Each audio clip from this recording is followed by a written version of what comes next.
अस्सलाम वालेकुम रहमतुल्लाह वबरकातुहू। मेरे प्यारे दोस्तों भैनों ते भरावो, गल इस तरह है। गल अज सुना दिना मज़े दी।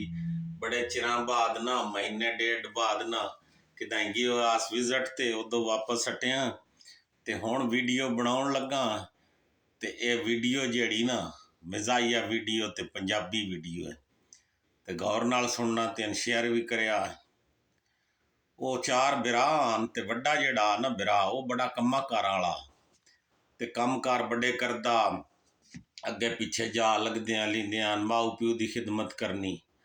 वो त्रै जिहड़े हैं वो चलाक हैं, उन्हां दी शादी हो गई, वो वड्डा रह गया।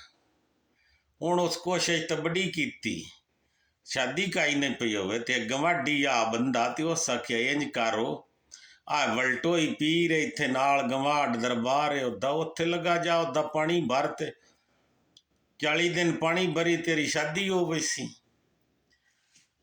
उस आख्या केड़ी गल हो, लगा गया तो पानी शुरू कर दितो भरना। जिस वेले 20वां डंग होया ना पानी भरेंदिया उन्होंने ते लोकां पिवेंदिया, पिछों किसे सद मारिया, आवाज आई, आ नजरिया नजरिया। उस पिछा हटिया, उस पूछया पिछा हट के, तू मैंने सद मारी, मैंने ते शक पिया कि मेरी कोई शादी दा आवाज आई। उस अगे बेड़ी बुढ़िया, शादी दी नहीं आवाज, तेरी मां मर गई।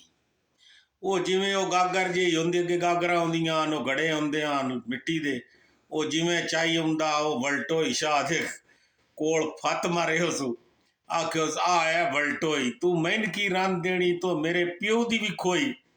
उस गले यारो ये साड़ियां गौरमेंटां जड़ियां नो, इन्हां दे बेशक घड़े पे कोई भरो, इन्हां दे कोई पे जो मर्जी करो, पानी पिवाओ, जो गो घड़े भरने वाली मिसाल ही सुनाई ना, घड़े भरो पानी पिवाओ जो मर्जी, आखिरकार इन्हां थोन सिरे होई लैना होंदा। चाहे थोन खुराक बंद करके लैन, चाहे थोड़े ते टैक्स ला के लैन, चाहे थोड़े ते बिल वधा के लैन, चाहे जो कुछ लैन, ये पीर वलटोई शाह। इन्हां थोन की देना ना, थोड़े माऊ प्यो का दितो आखोना। ते मेरे प्यारे दोस्तों, सज्जनों, भैनों, बिरावो, सदा हमेशा फुल्लां की तरह मुस्कराते रहो। तेन शेयर भी करें। अल्लाह हाफिज।